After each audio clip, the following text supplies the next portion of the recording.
I've been thinking of these first two stages and I'm sort of thinking about it more as I've been talking about it because I think out loud. I need a room full of people to think. Trouble is I later disagree with myself. So I'm thinking more and more of these first two stages as what I think of this great matter of how do you be good?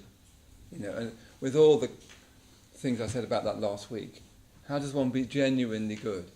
That is a real issue in your life. It's a real issue in my life. I think it's probably the issue. How do you be genuinely good? Which doesn't mean being nice, as we know. It doesn't mean being always amenable and but how does one genuinely be good? I mean, we used to have these old-fashioned words like noble, upstanding. I like all that moral language, noble, upstanding, trustworthy, dependable, good. So that you feel proud of yourself, so that you feel like that was good what I did there, objectively good. There's much talk nowadays about loving yourself and so on. I've never, frankly, found that kind of talk very helpful. When I first came along, I was a real wreck, and people say, "Well, you need to love yourself." And I think, well, where am I going to, where am I going to find self-love on a Friday afternoon? It's actually a Wednesday evening, but never mind. You couldn't get it then either. So I think this idea of loving yourself is sort of, for me, and it isn't for everyone, but it's slightly problematic. I think what's more important is that we experience ourselves as being good, as doing the right thing. It all sounds a bit sort of fustian, doesn't it, and old-fashioned, but and don't get that wrong. But that time when you do the right thing, you apologise because you've done something wrong. You said, "Look, I'm really." I remember once being in a meeting. I'm trying to think of an example. I remember years and years ago being in a meeting, and I'm very, very English. And when I'm in a bad mood, I don't say anything. I just vibe. Vibe resentment. Whilst appearing totally polite. I mean, it's the English way of hatred, as I would. It's very difficult to learn if you're not from England. You're sort of like, how do they do that? How do they sort of fill the room with bad vibes without actually saying anything? And I remember in this one meeting, I was in a wretched, terrible state, and I was just sort of vibing aversion, ill will, and hatred, really. And afterwards, I felt so ashamed of myself. Because you know what it's like? You then get into a better state, and you can think, "Oh my God," you can feel so ashamed. It's so embarrassing because you've just done that in front of like 12 people that you know really well, and they know full well what you're doing. It's really embarrassing. And the instinct then is to withdraw even more, But actually, to grow as a human being, you always make mistakes. There's no way that you're going to be able to be good or anything remotely like good if you can't make mistakes. If making mistakes is a big deal for you, you've got to get over that. Because you won't flourish your life if you can't make mistakes. Really, really important. Including being a twip. Twip? I was trying to find a new kind of way of saying it that isn't rude. Okay, twip. A twip in front of, a whole group meeting of people, I remember, like a day or two later, I felt so ashamed of myself, and that instinct, I don't know whether you have this, but that instinct to withdraw because of that, and get even worse like that, and someone say, "You okay?" "Yeah, fine. I'm fine. I'm very busy at the moment, actually. I can't talk." We have all sorts of ways. It's very tragic when you see. Well, it's very tragic when you see other people doing it. Quite difficult to see yourself doing it. Anyway, I remember 2 days later just saying to this woman who was in the meeting, I just saw her in the courtyard, and I went up to her and took her hands and said, "I'm just really, really sorry about that meeting on Monday. I was in a really bad mood. I know I was just sort of vibing off that horrible thing. That was really unhelpful. I'm really, really sorry." I felt so, but I felt when I moved away from that, that's when I felt self-esteem. That was a good thing to do. And she was so appreciative that I just said, "Look, I'm really sorry." I didn't make any excuses. I didn't say, "And I was really tired, and I've been so busy, and I've been working down the mines," or whatever it is that we, I've been typing on my computer for an hour. It's so easy, isn't it, to come up with excuses. But if you can find a way of just saying, look, I'm really sorry about that. Really sorry about that. I was just being stupid. Weirdly, even though it's quite painful to do, it's very, very liberating. And you come away feeling, that was a good thing to do. That's me being good. I like that feeling. You feel kind of more, I don't know, kind of empowered. I don't like that language of empowerment, but you just sort of think, I'm like a grown-up person. I'm not a sixth former anymore. I'm in charge of my life. I can kind of go back to say, so really, that was a really bad choice. I'm really sorry about that. Or you go, the opposite. You go along to someone saying, I just want to say you did that really well yesterday.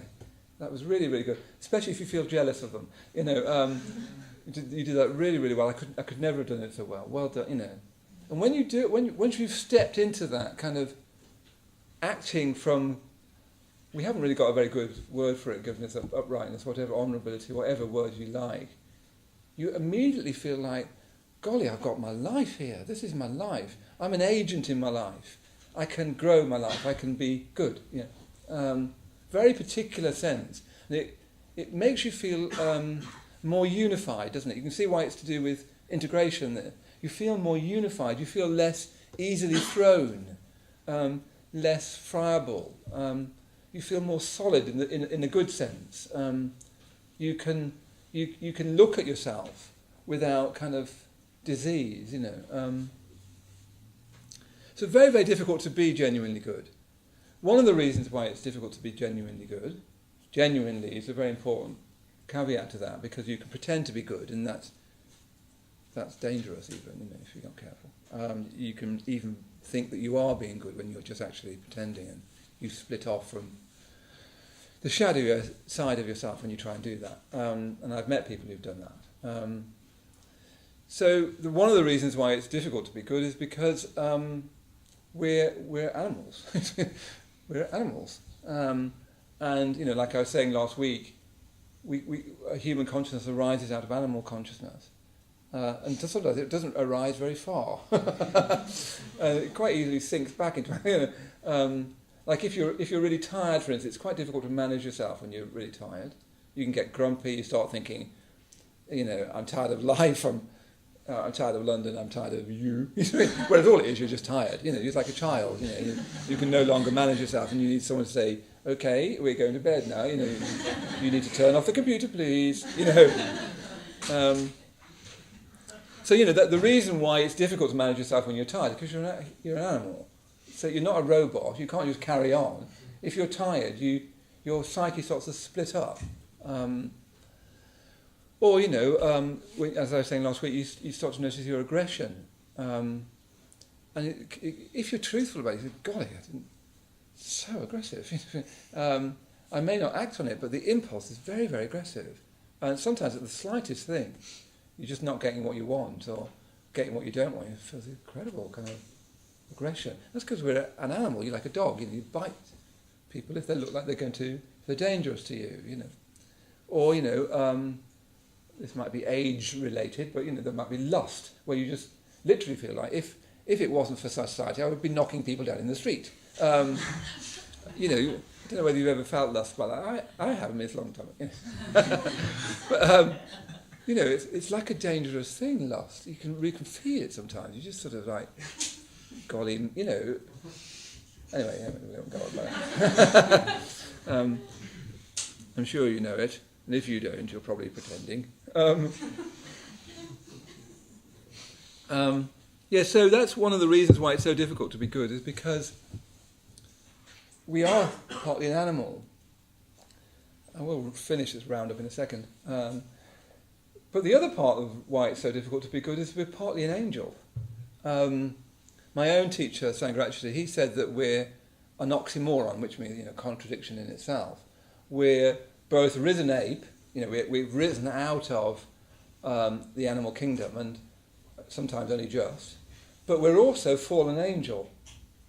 I don't mean that in the theistic Christian sense, because I'm using that metaphorically, but what I mean by that is that we have an instinct for transcendence. We don't want to just be, doing well with our emails and, managing our workload well. and then looking at kitten videos on YouTube, that's not enough for us. We have this kind of instinct, don't we, for more. We want more all the time. We're incredibly ambitious creatures, which is very unlike animals. We want the best all the time. And we try to find that in all sorts of places. We try and find it in love. We try and find it in career. People will kind of work themselves incredibly hard because they think it will create more. I've noticed it with my friends in the arts. You can get a bit bonkers. Like, this show is the most important thing on earth, and everybody has to kind of work themselves and weirdly pull on this show. You get like weird about it. You can do it. Very driven about it. But it's partly just because that we are kind of fallen angels. We have the taste of something that goes beyond us. Very difficult to talk about, and that's what we're going to be trying to do for the next few weeks, is talk about it. But we have within us something beyond us. We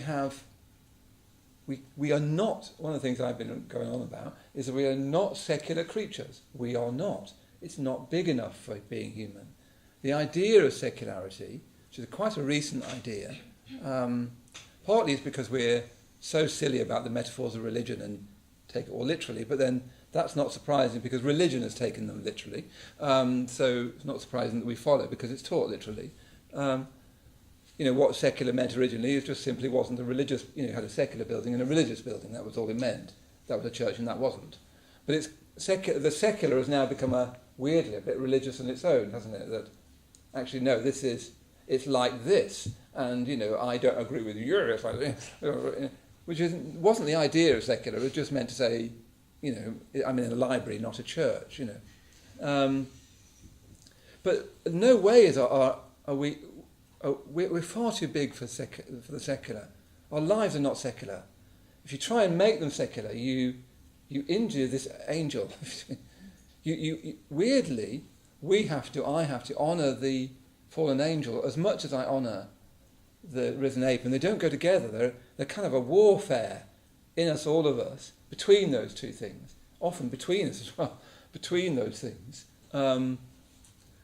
That's very much my experience. And often you start to touch the angelic, and then the next morning you want to go straight to the animal. Quite often they kind of bounce off each other, strangely, if you're honest with yourself about it.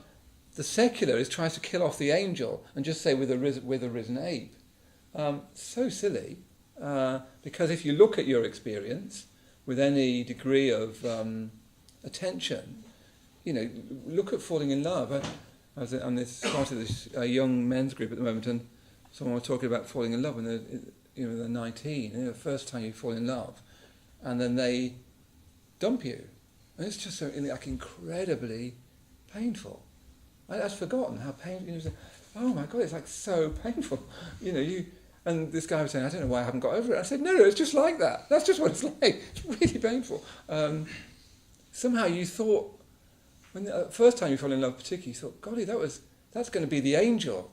I'm going to have the angel. I'm going to be with the angel. And then the angel says, actually, I'm going to be with somebody else. And it kind of completely does you in. And that's not a secular experience. Falling in love isn't a secular experience. Being thrown out of love isn't a secular experience. Dreaming isn't a secular experience. There's much more to us. We can't limit ourselves to the ape. If we do that, we'll just become more and more ape-like.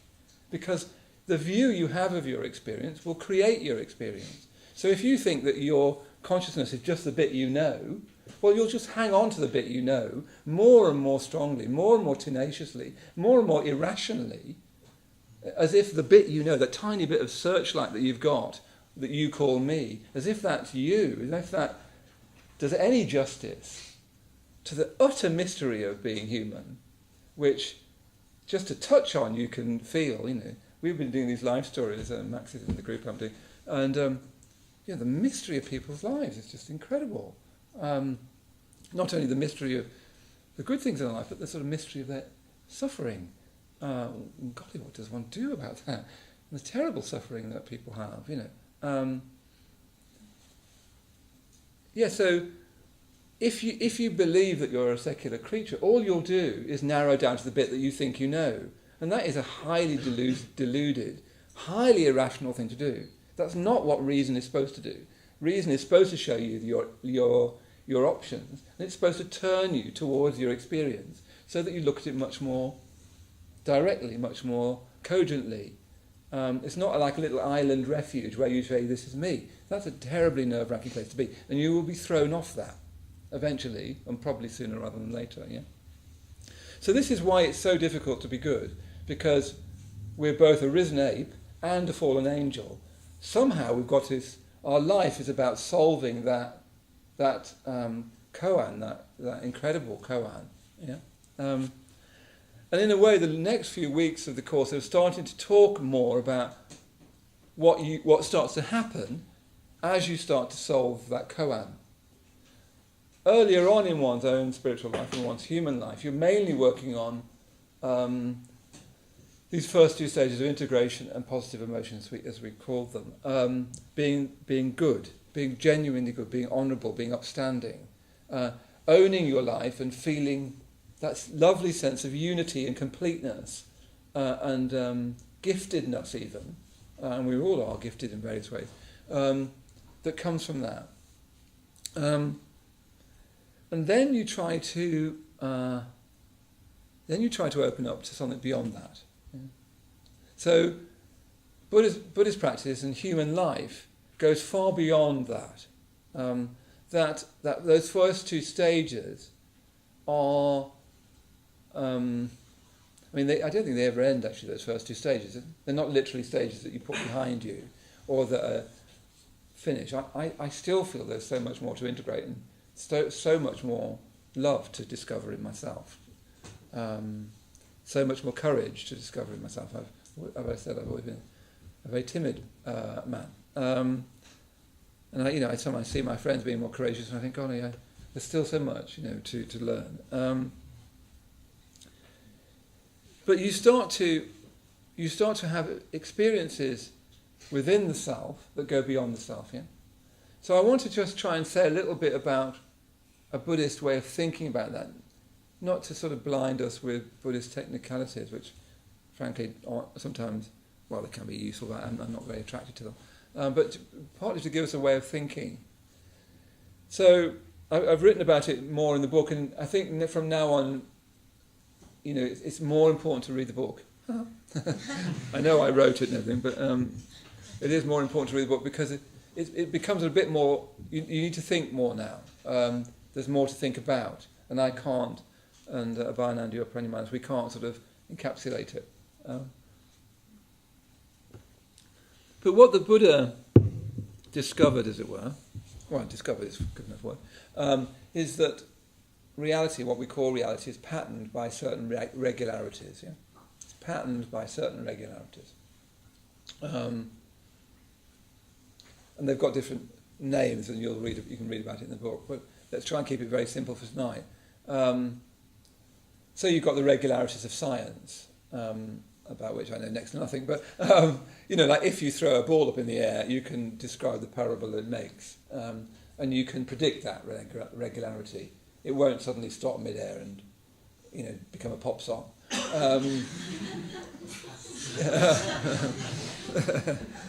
I think that's reasonably hard science.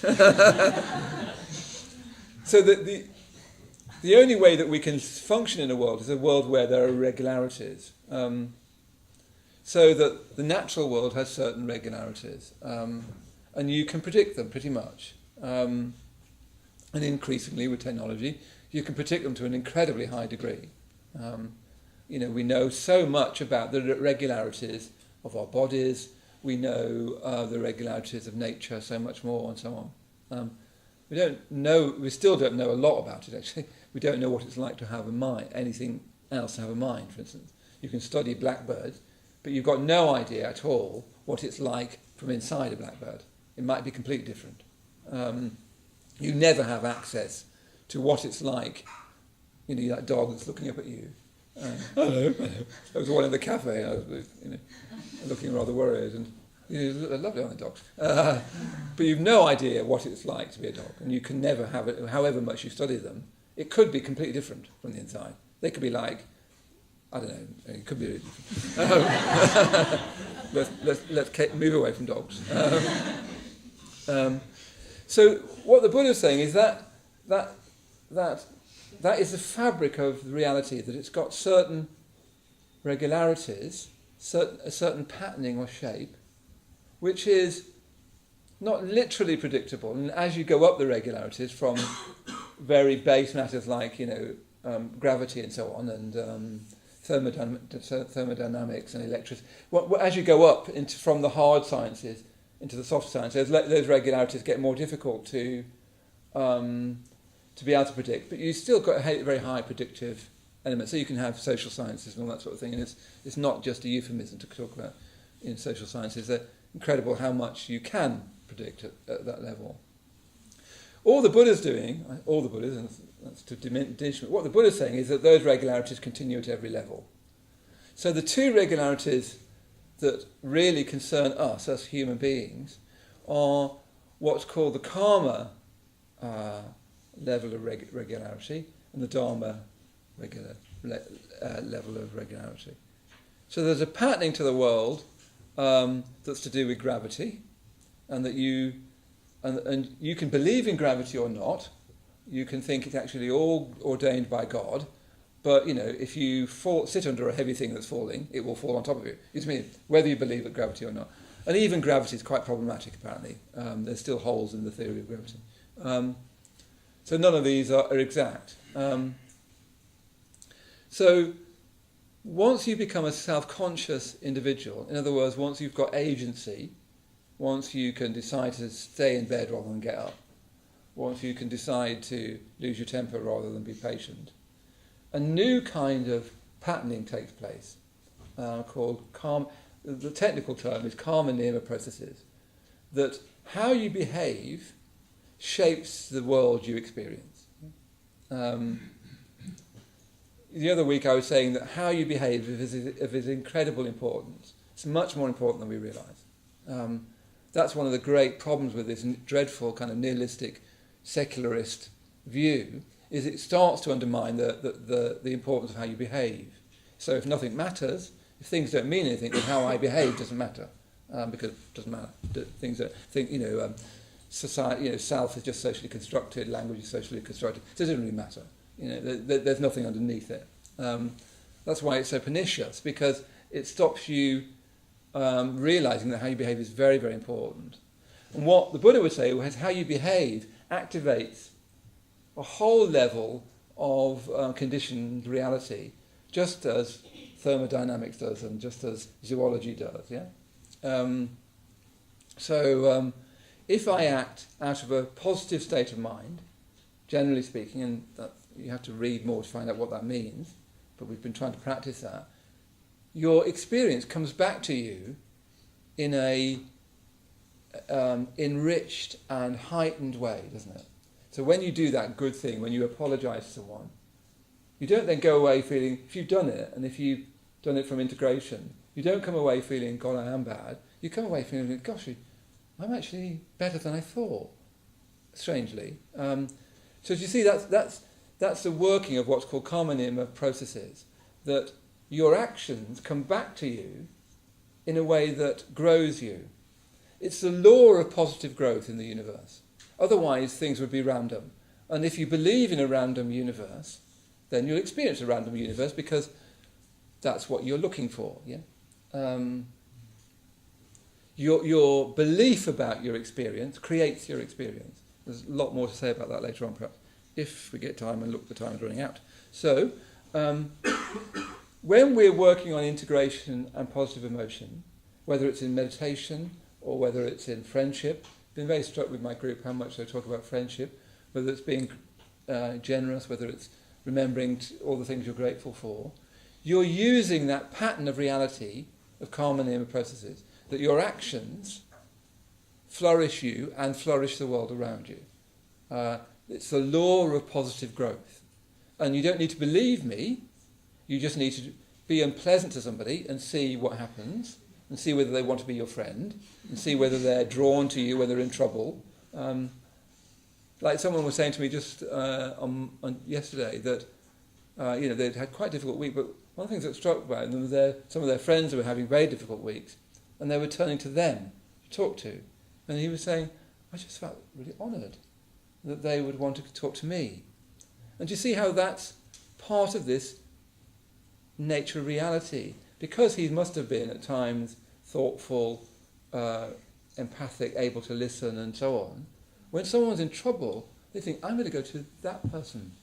And when people do that, you think, they must be doing that. You don't go to the person who's going to be unsympathetic, highly critical and they won't have time for you. So do you see how the universe starts to change because of how you've acted? Not only changing the moment, but changing the future.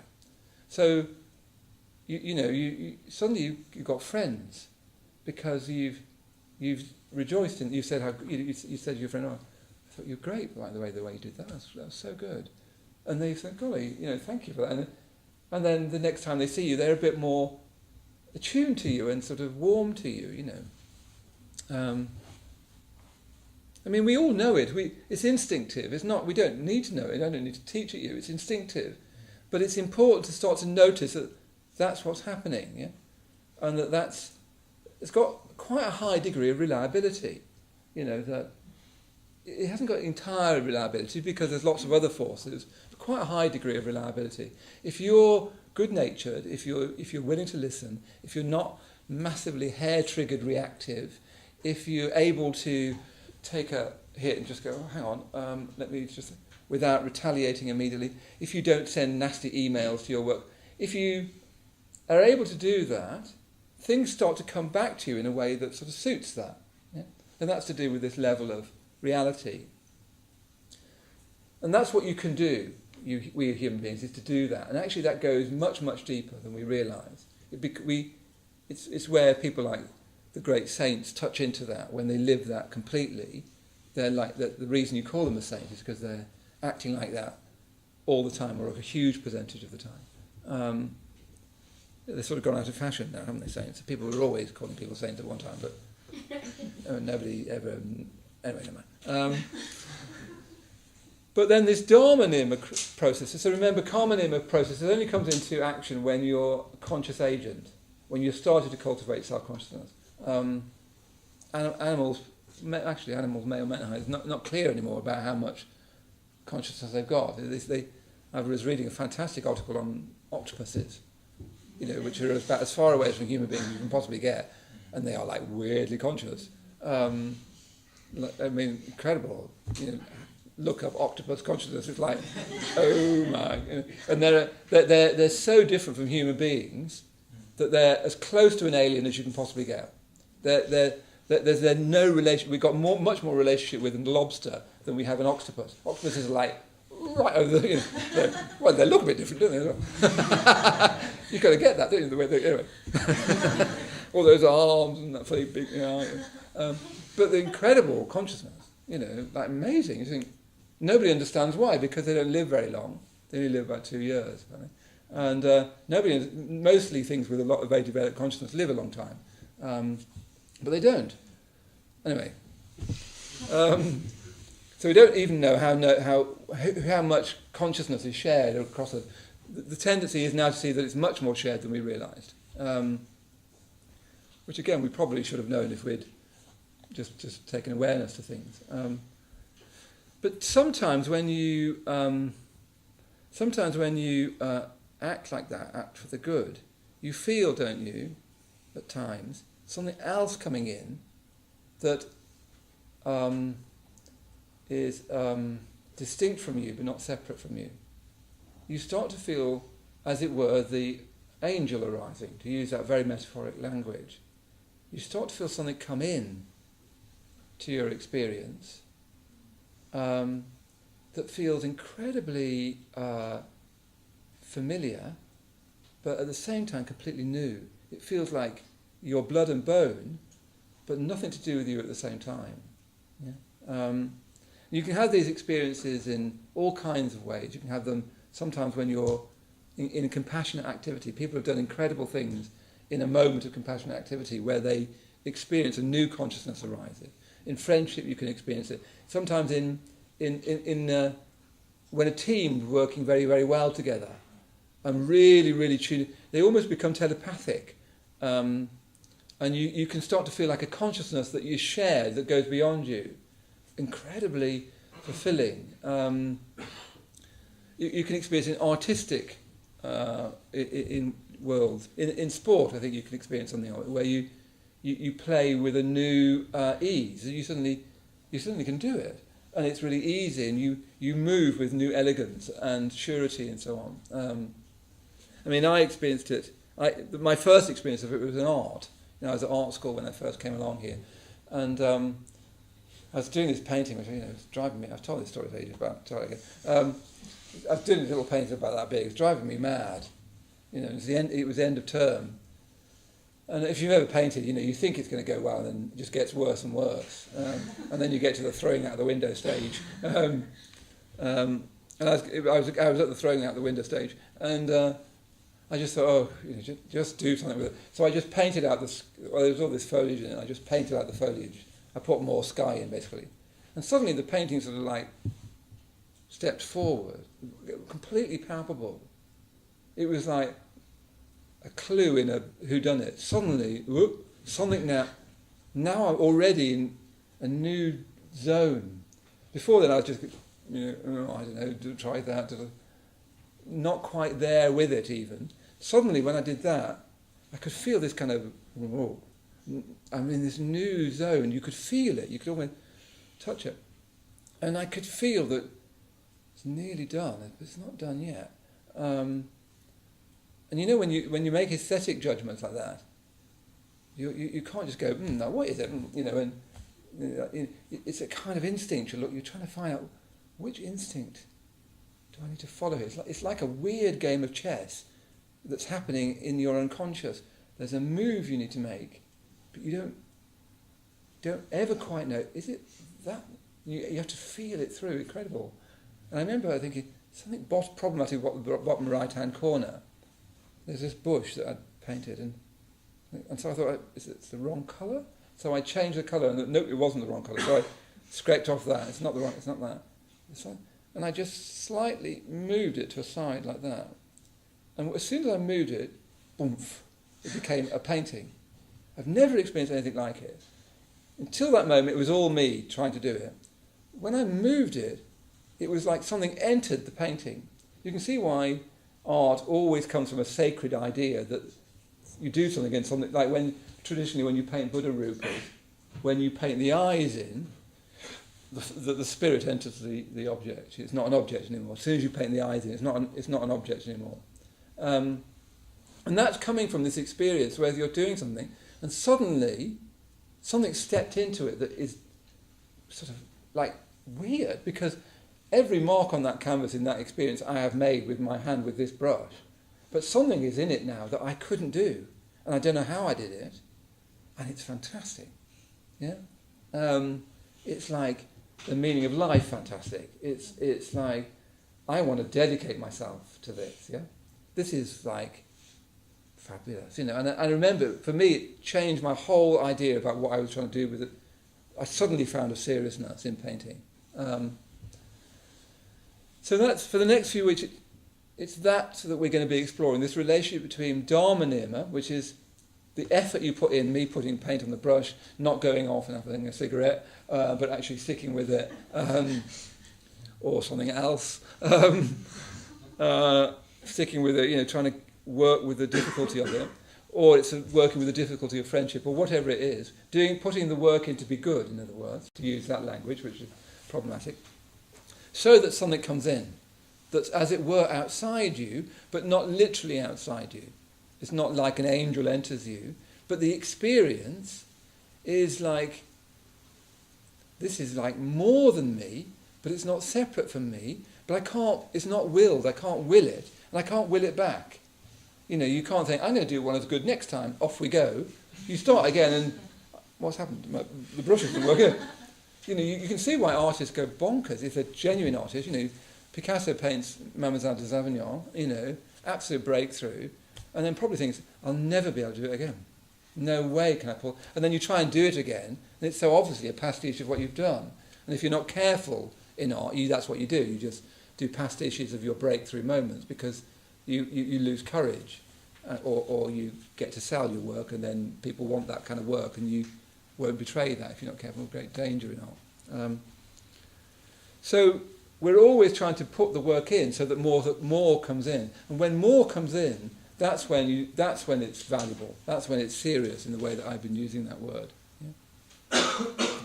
So look, I've gone on more than I meant to, and I haven't managed to talk about the home practice. I'll just say a little bit about home practice, and then I'll get us to talk together. Actually, you might just today, instead of talk about your home practice, you perhaps do that as well, but does that ring a bell, what I've just said?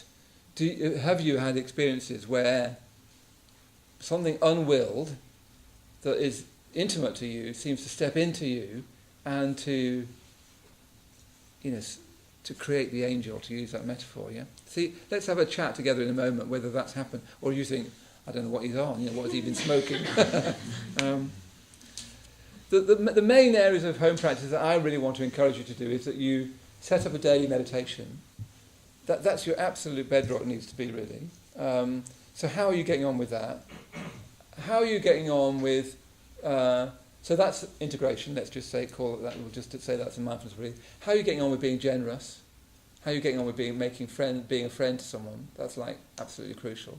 And then, when are you going to go on retreat? Because that's when you're going to experience this much more, because there are good conditions. I need good conditions. I'm starting to feel a bit thin just now. I'm thinking, golly, I'm a bit thin and therefore a bit sort of irritable if I'm not careful. So soon enough I need a retreat. So and not a meeting. So have a bit of a think, first of all. Have you had those kind of experiences? They don't need to be very strong. Sometimes they're very subtle, and you can't quite even name them. Sometimes they're cataclysmically strong, like visionary experiences, religious visionary experiences. And then, what about those three? Are you meditating? How can you meditate more? Could you be more generous and make friends? What about going on a retreat? Those are the key, really, at the moment. Don't worry about it.